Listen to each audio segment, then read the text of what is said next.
Welcome to Store Talk. With today, we have a special guest. Here on Store Talk, we walk in our purpose on purpose, and today's guest is definitely walking in his. Toledo, Ohio legend, basketball great around the area, the state. He put in a lot of work back in the days, cost me multiple championships. But he definitely played the game the right way and was a great competitor. Today we have with us the one, the only, John Floyd. How you doing today? I'm doing good, man. I appreciate the introduction. I don't know about legend, but I certainly appreciate the kind words. Nevertheless, no, I'm happy to be here and looking forward to chopping it up with you for a little while. Yeah, yeah. Can you share a little bit of your journey from start? You was at St. Joan of Arc, Springfield, then you went to St. John's, correct? Yeah, I started out at Springfield, and I made a decision to transfer to St. Joan of Arc my seventh grade year. Kind of knew I was probably going to go to St. John's. I grew up right across the street from St. John's, and with my older brother, class of '96, this kind of naturally was going to follow his footsteps at St. John's. Ironically, he actually started at St. Francis his first year, even though we lived right by St. John's. But for whatever reason, he didn't like St. Francis. My dad's side of the family is all St. Francis. And when he made the move, I just naturally just followed his footsteps. He was the one that I looked up to. He was the one I competed against. Probably made me the player I was, quite frankly. So, yeah. Can we give a moment of silence for him as well? Absolutely. I appreciate it. Yeah.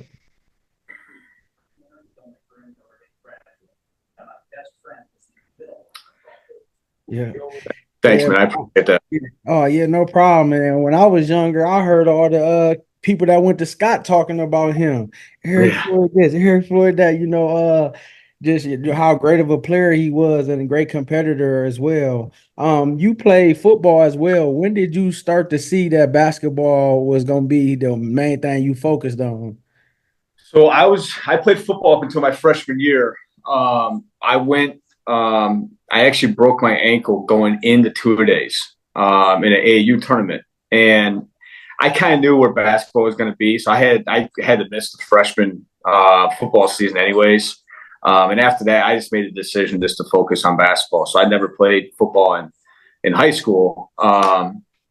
Sometimes I regretted it, but I mean, I kind of knew where my future was at. Recruiting in today's world is a little different, but back then I was starting to get some letters and stuff like that. So I kind of knew where my future was at. Obviously, in today's world with the transfer portal at the college level, recruiting seems to maybe start later for a high school athlete, unless they're the top of the top. Typically, those colleges now are waiting for the transfer portal to kind of iron itself out before they start going after the high school kids. So, but yeah, I mean, that's why I made that decision, and I knew basketball was going to be my future. So, did you have your brother's legacy? Did you have that as motivation? Did you want to be just as good as him, or did you just want to have the name continue on through you as you went up the ranks at St. John's? Yeah, I mean, one of my vivid childhood memories would have been my sixth grade year, 1996, following my brother's team down to state and seeing that the run that they made his senior year. They lost in the state championship by 3, 69-66. Still remember the score. But that was just, I remember waking up at 5 o'clock in the morning, my parents and my two other brothers and we all packed into the car, and my dad was, bumping the we will rock you. Like we had all the music going, but yeah. It's such a vivid memory that I just remember I wanted to be on that floor. Like I looked up to, I not only obviously my brother, but, John Walker, Loran Sims, Eddie Zemke, the four seniors that started on that team. Then, John Letternega was the sophomore on that team that started. And I mean, those guys were like gods to me. I mean, just looking up to those guys, and you just wanted to, wear that St. John's name on the front of your chest. Yeah, and that's how I got equipped to all those guys going to all the camps, which I have met you, and then you played with my cousin Andrew Allen. But to see the tradition and stuff. And Eddie Zemke played both sports. He got all city in both sports. So at a Yep. young age, I was like, man, I would love to do something like that. Yeah. Even young, not even knowing what that would be and how that was, but just seeing the tradition. When did you knew that you were doing something special and that you were, being great when you was at St. John's over the years? When did you really like take it in? Um, again, I was fortunate. I played my freshman year. I played JV. I got to Yeah, dress yeah, a little varsity. yeah, y'all beat us in the championship at Central. Yeah, do remind Yeah, me. that's right. That's right. So I forgot about that. That's right. I didn't want to bring it up. I'm glad you did. But my sophomore year, my freshman year, we had 9 seniors on the varsity team that year with Ryan Carter, Adam Gallant, all those guys, and they had a really good team. And it was I got a little time towards the end of the year as a freshman. Coach Heinz gave me some opportunities, but the next year we had a whole new cast of characters coming in. Our whole JV team, the 5 starters of the JV team, 4 out of the 5 ended up starting the next year on the varsity level. So we had some growing pains. I'll be honest, man. We went 12-10 that year. You go 12-10 at St. John's, especially that time of the decade, man. It was some lean times. I mean, we had a tradition that upheld, but we were fortunate to basically kind of keep everyone the following year, end up going 19-4, but we still couldn't really get over that hump. We didn't win the city. And my brother, he won the city at St. Francis in JV 93. Then he won it at St. John's on the varsity 94, 95, 96. So going into my senior year, man, there was a lot of pressure for me to at least get a city championship. Not to have one. The individual success was kind of doing well, but I needed to have that team success to kind of validate what was going on. So, Yeah. What was your most memorable or favorite game that comes to mind in St. John's? it's another loaded question, man. It's a loaded question. A lot of them pop up. Obviously the Scott St. John's battles. I mean, you name any of them. In the St. John's Libby games. I mean, those were some fun times. I mean, and when you go to UT, you'd have maybe Central Libby in the first game, St. John Scott is the nightcap. Yeah. I mean, the place was packed. And I a lot of those battles I remember. I mean, probably 2 that come to mind would be the city championship my senior year. Yeah. Everyone's probably heard the story. I mean, it was 46-28. We were down with just under 4 minutes left. Ended up coming back to win. I don't know how we did it still. I was fortunate that Scott ended up turning the ball over a couple times, but to our credit, we made some plays to get back into that game. And I know that a lot of people say that I was kind of spearheading that, but I tell you what, man, you go back and watch that Brian Roberts. I mean, as a sophomore, I mean, cold-blooded. I mean, he was a hell of a player. He made it easy as a backcourt mate. But then I think the better game out of that would be the district final that same year, 2 weeks later, when we played at Bowling Green. Place was sold out. Remarkable atmosphere. I mean, it was incredible. Tell us the story. Y'all forgot y'all jerseys or something, and y'all had to We wear. did. Well, what happened is we were the number 1 seed, but we were at the bottom of the bracket. So Coach Heinzel thought that we were the home team, I think, and so they brought the wrong jerseys. So we basically had the same color. Well, Scott was in the right, so we had to wear Bowling Green jerseys during the first half. And Sam Anderson, who was helping out, he had graduated the year before. He was helping out the JVs. He drove back to Toledo to pick up our jerseys and then came back. So, I mean, it's just crazy, I mean, that happened. But it just added to the allure of that game. I mean, that game, that just tremendous atmosphere. I mean, that place was sold out. Anderson Arena, that place gets loud, really loud. So that was probably number 1 for sure. What made you choose Bowling Green? Was they heavy on the recruiting tail, or did it fit you? Like, what made you go there? So I went to Oakland my first year. Okay. Yeah, so I played at Oakland for a year. Basketball was really good. I started 17 games as a freshman. We had a good team. We were 19-11, I think, that year. So we had a pretty good year. I just did not like the school. Back then, Oakland's changed a lot since 20 years ago. They were a big commuter school. So I mean, you would basically when you pull up to in the middle of the day, the place was packed. But at night, it was a ghost town. There just wasn't a lot to do. So I was looking for more of a college atmosphere. And Bowling Green had recruited me coming out of high school. So when I made the decision to transfer, actually, Coach Campy, who's still there, I mean, he went to Bowling Green. So he actually made a phone call for me. So I mean, he advocated for me. I told him the reason, and he was good. I mean, we still got a good relationship to this day. So that was the reason I made that change. But being close to home, I was far enough away to get home easy, but close enough to get back if I needed to. So. How was your transition with you started? Because you played point guard, right? Division I point guard. Like, how was that transition to be able to hold your own and even to excel at a high level?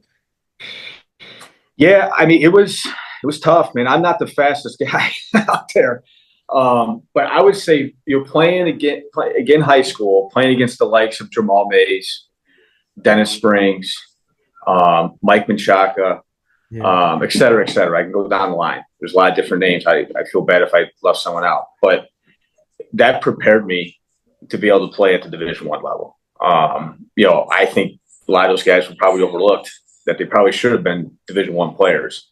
But it got me ready to be able to play against, the guys I had to play against. The Justin Ingram who played at Toledo is now an assistant coach there, hell of a player. But I mean, playing against Jamal Mays, Dennis Springs, then going up against Justin, it was a seamless transition for that because I had already played against that quickness. It didn't shock. The shock value wasn't there. I knew I had to overcompensate for my lack of athletic ability to kind of do some different things and use my craftiness to kind of get around people and opportunity, more opportunistic player. So hopefully that answered your question on that. No, it did. Yeah. So. And we just always, I thought like, you was right at UT in the biggest of lives. I just had knew that you was gonna end up going there, coming out because we played a lot of games there, so Yeah. see you at BG and y'all having great rivalries, different things like that. Yeah. It was shocking. What made you want to transition into being a ref? Did you ever think about coaching? Did you do coaching a little bit before you transitioned to a ref? Yeah, so I coached some AAU teams when I was in college. I did some coaching on that front. I thought I wanted to coach, to be honest with you. But one of the ways I got into officiating, I was a captain my last year at BG, so I got to interact with the officials a little bit more than someone who's not a non-captain. And a guy that refereed me a lot in college was a guy by the name of Terry Weimer, lives just north of Findlay. Mm-hmm. And I knew him. My girlfriend from high school's mom worked for him at Skybank. So I had a relationship with him. And he said to me during one of the games and said, "Hey, what are you going to do after you get done playing?" I said, "I'm thinking about coaching." He goes, "Have you thought about officiating?" I said, "No, I really haven't." And she goes, "Hey, we'll grab a bite to eat after the season, just kind of tell you some of the opportunities with officiating." So he did, and it made my eyes kind of wide open. I mean, I had no idea the financial gain that could be ref in Division I basketball. You don't know what you don't know. So that's kind of piqued my interest at first. And then I basically asked him how to get started. I had to get my high school license, just kind of get used to wearing a different uniform. I would say the financial interest piqued me at first. But once I started fishing, I got the bug, as they kind of say. It's different in coaching. Coaching, you're on the sidelines. With officiating, you're out there running up and down with the players. So it's just, if you're wearing a different uniform, I'm part of the game still. So I've been afforded a lot of different opportunities. I started working, I was working third and fourth grade girls, to junior high, to high school, that first couple of years. And I started working some varsity, got some small college stuff. And then it just kind of all matriculated. And I've been able to, it's taken me places. I've ref games at the Madison Square Garden, Barclays Center. I've been at the Staples Center. I've been in the last 4 NCAA tournaments. So you in college now? Yeah, I'm strictly Division One. So I work in the Mid American. Okay. I work in the Horizon, the A10, the Summit, Big Ten, and then probably this year with the Big Ten going out west, I'll work a little bit in the Mountain West as well. Wow. So, yeah. How was it? I want to ask you about this moment when you had to give Coach Heinzel a technical foul when you gave him a tech. How was that moment, being that that's your old coach and it was warranted if you gave him one, but how was that moment? It was just more. I felt like he was trying to overstep me. You know what I mean? Like that we had a relationship, yes, but like I had to make sure that there was still professionalism with it. So we joke about that still. I'm actually going to see him next week, so we'll probably have a good laugh about it. So, man, I didn't never know he had a twin brother. He's slightly older, I believe. Oh, okay. Because one day and he was at my brother's job at Doc Watson's, and I go up to him, "What's up, Coach Heinzel?" He like, "That ain't me." I'm like, "Coach Heinzel." Yeah, they look exactly alike. I'm his brother. Oh my goodness. Yeah, they look exactly. What is the most rewarding challenges that you have got out of reffing and basketball? Honestly, the experiences it's put me in. I mean, I look back on it. Basketball's been really, really good to me, and I would never ever be able to repay what it's given me. I mean, if I go back through my stages of life, and you start with the junior high stuff, I was exposed to as a kid who lived in the suburbs. I was exposed to a different people from different walks of life, which I'm thankful for, because I can walk into any place. It doesn't matter their color, their race, their religion, or whatever it is. I feel comfortable in my own skin. And I think a lot of people don't get that experience because they're just used to their own walks of life. Yeah. They don't experience different people's walks of life. And you can attest to, when you go into a locker room, it's a melting pot. Yeah. We all just come together. It doesn't matter your race, whatever it is, your religion. It's just, hey, we're at a common goal. So that'd be the first thing that I'm really, really thankful for. And then you move to high school, just being able to travel around the country. Obviously the experience I had playing at St. John's, but then also in the AAU stuff, I got, hell, I went out to the Adidas All-American camp. I rode out there with LeBron. It was me, LeBron, Maverick Carter, who was a camp clinician. Sam Clancy was a camp clinician. It was the four of us and my AAU coach who drove us from Cleveland to Teaneck, New Jersey. Wow. So I mean, just to be able to say that. Now, am I asshole buddies with LeBron? No, but I also did spend 4 or 5 days with the guy. I would anticipate if I told him, hey, remember, I'm sure he would remember who I am.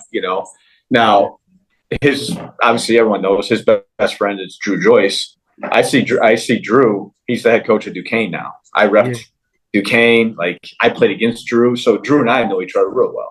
So it's just be able to meet magnitudes of people. That's obviously we're at that stage, and then you go on to the college stuff.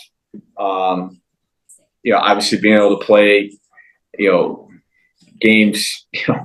We were at Michigan State, UCLA. I played at. I was at Texas A&M. Like, being able to play in front of 15,000 people that are rooting against you, like, it's kind of cool, But now I'm pretty much in that on a nightly basis during the season. I'm wearing stripes. No one's really cheering for the stripes, so I got 15,000 people all the way against me.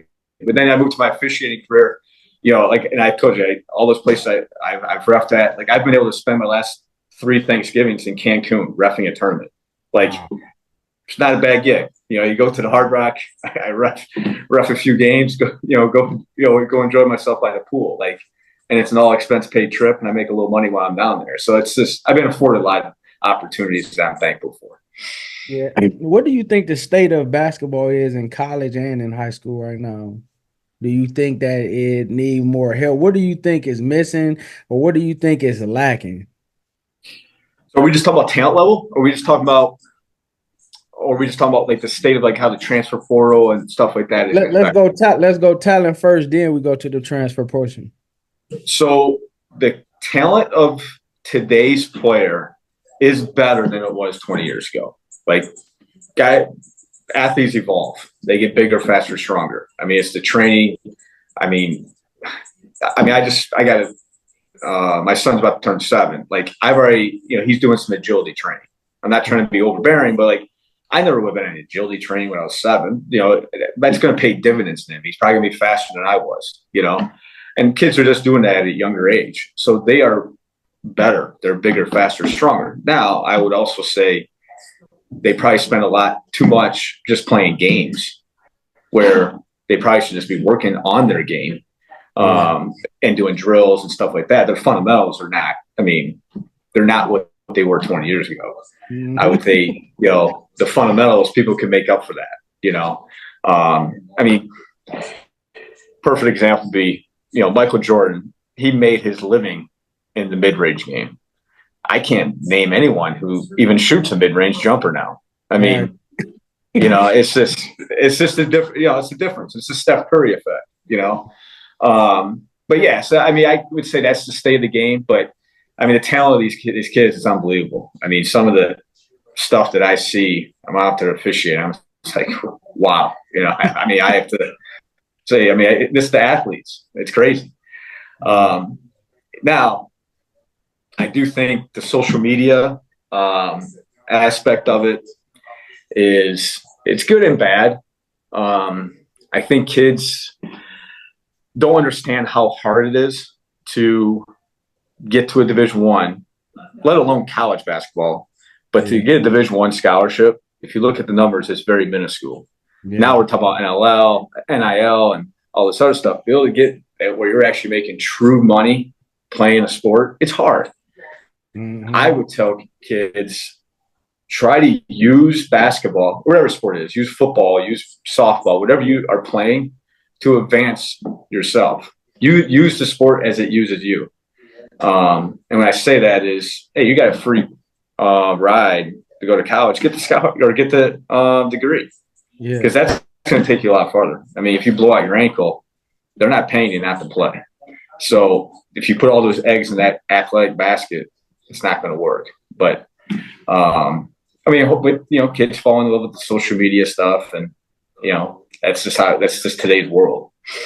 Yeah. What are some good tips you could give some kids that's up and coming, trying to work on their game as far as drills and things that they need to do versus just seeing people on social media doing different stuff that you don't even use in the game? What tips and drills would you say that they should do? I would try to reach out to someone who's played at a high level. Yeah. That's what I would do. I mean, a guy that's local, like Lionel Armstead, like Yeah. he does a great job. Like Lionel has been there, done that, and not only was he a hell of an athlete, his fundamentals were top notch. I mean, for him to play at West Virginia, Yeah. like there's a lot of fly by night type of people that just say, "Hey, they're a trainer." Like, try to find out their credentials a little bit. Like I would want to be trained by someone who's been there. That's Yeah. just me. You know, that knows what they're talking about. So that'd be my number one advice. But two, when you go out there, work on something different that's going to differentiate yourself. And if you develop a mid-range game, you're going to differentiate yourself from that next player. I mean, more than likely they're working on dunks and 3-pointers, or acrobatic layups. Not too many people working on the 15-footer, but you can separate yourself if you can do something that someone else can. Yeah. Being a great shooter that you was, did you always practice and shoot extra shots, or was it just you could just really shoot good? Yeah, I mean, I shot a lot, man. We played. I had a hoop growing up. I mean, it was when I got grounded. My parents grounded me to the yard. Go play basketball. Like that's how it was, But that's what I did. It's just, and I always was one. You got to make your last shot. You got to make your last shot. I challenged myself. Like I'd run like line drills, and then hey, you got to hit 5 free throws in a row. If you miss one, you got to run them again. Like I would just try to do like internal games with myself, because then the pressure. You try to put yourself in pressure-packed situations while you're alone, to hopefully so it feels comfortable during the game of a pressure-packed situation. Yeah. Now we spoke on athletes trying to go D1. What would you say to the athlete that's out there looking for a school to get into? Might be a senior, looking for the right fit, the right style. Would you say, because I think you go to wherever it fits you best, that everybody's not Division 1. So don't get your mind off of just I want to go D1 and then you end up don't going nowhere, and or you go somewhere and you don't play. What's your thoughts on that when people are always trying to just go D1 and just thinking that that's just it? Yeah, Division 2 is really good basketball. The difference between Division 2 and Division 1 essentially is at the Big Ten level, the centers and the forwards are, let's say, 6'11" and 6'9". At the Mid-American level, it's like 6'9", maybe 6'10", but then like 6'7" for your 4 and 5. At the Division 2 level, they're now like 6'7" to 6'4". It's just those little inches that separate. The athletes are just as good. It's really high level basketball. And what I would tell, especially in today's world, if you look at it, go where you can play. One, because what's going to happen is, especially with this transfer portal, Division 1s are going to reach out if you succeed at the Division 2 or probably even Division 3 level. Like they're going to find you.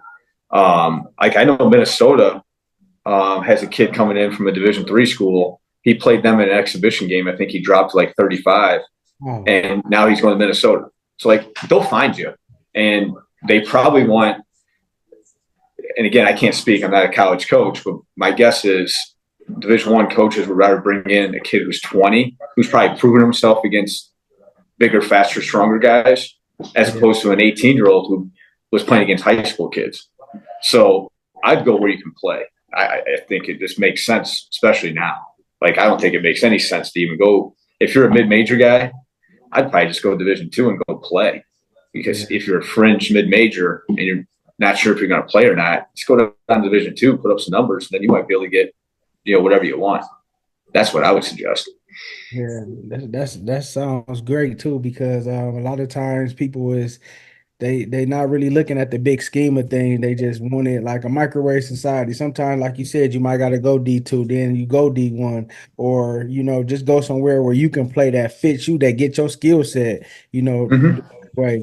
My question was to people that might want to get involved in officiating, what is the route that they should take, and how can they start and be good and excel in it? Get in it as soon as possible. One, and obviously I know more about basketball officiating. So there's like camps you can go to. I would suggest if you even have remote interest of doing it, one, reach out to someone who officiates in your area. And if anyone reaches out to you about me, you can share my number. That's fine. Not a big deal.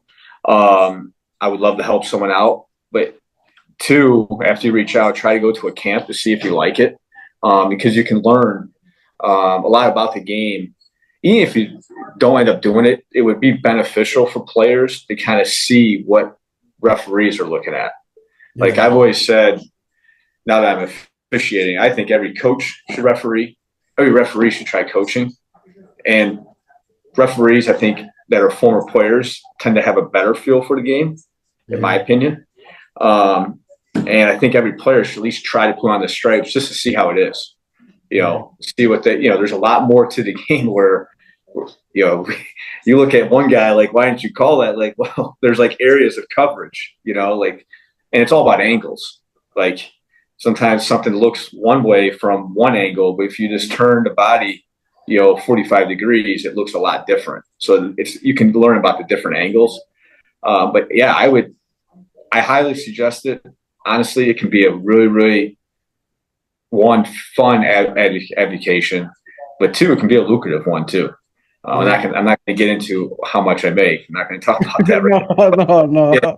but it's honestly, it's very lucrative. Yeah. Yeah, it's very lucrative. I used to wonder, like, even with us being younger, why did we used to argue with officials and they never changed the call? Do you get Yeah, all these yeah, players like, come on, ref, and all this yeah, and all that? How is yeah. your leash, or it just depends on the floor of the game before kind of like, all right, now, Here, my thing is as long as they don't show me up, like I'm not going to show you up. yeah. So I can have some friendly banter. Like obviously the kids always say nowadays, ball don't lie, and I'm like, all right, it lies sometimes. Come on, man, that was a foul. Like it Yeah, lies sometimes. Let's be honest. yeah, So I kind of try to have some fun with the guys a little bit, and that tends to maybe get them on my side a little bit, so they can kind of know that we can chop it up a little bit. yeah, Obviously, I have maybe different banter with some coaches, um, but yeah, as long as they're not showing me up, I mean, there's some. Yeah, I'm not gonna, you know, I'm not gonna give them a technical foul for saying something to me, as long as it's in a respectful manner. It didn't tell me to go, f my mother or something, but as long as like you're not showing me up, I'm all good. yeah, And for coaches, like there's a lot of colorful language that goes back and forth sometimes with coaches and officials, but sometimes the fans don't know because there might be 12,000 people at the game and no one knows what we're saying. yeah. Like one of the hardest years for me to officiate was the COVID year because there was no fans. So like on TV, the megaphones were picking up everything. So Wow. sometimes that made it tougher. Like I was telling someone earlier, I haven't seen a study or anything, but I bet you technical fouls for college were up during the COVID year. That'd be my guess. Just because coaches, they're so used to saying what they say, but now everyone hears it. Yeah. So then now there's going to be a penalty to it.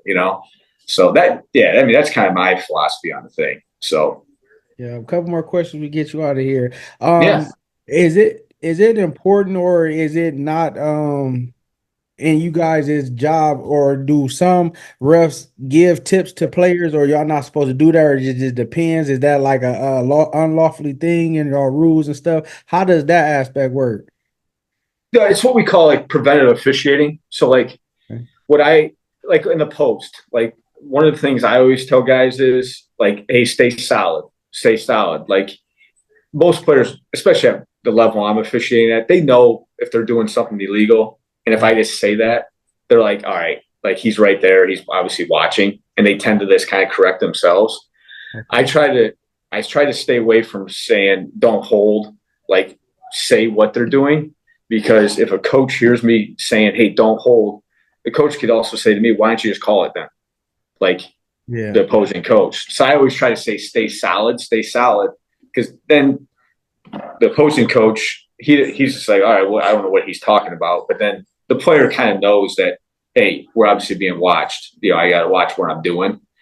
So that preventive officiating, I think it's good. Like no one comes to a game to watch me call fouls. Like no one's coming to the game. No one's watching on TV to watch the referees.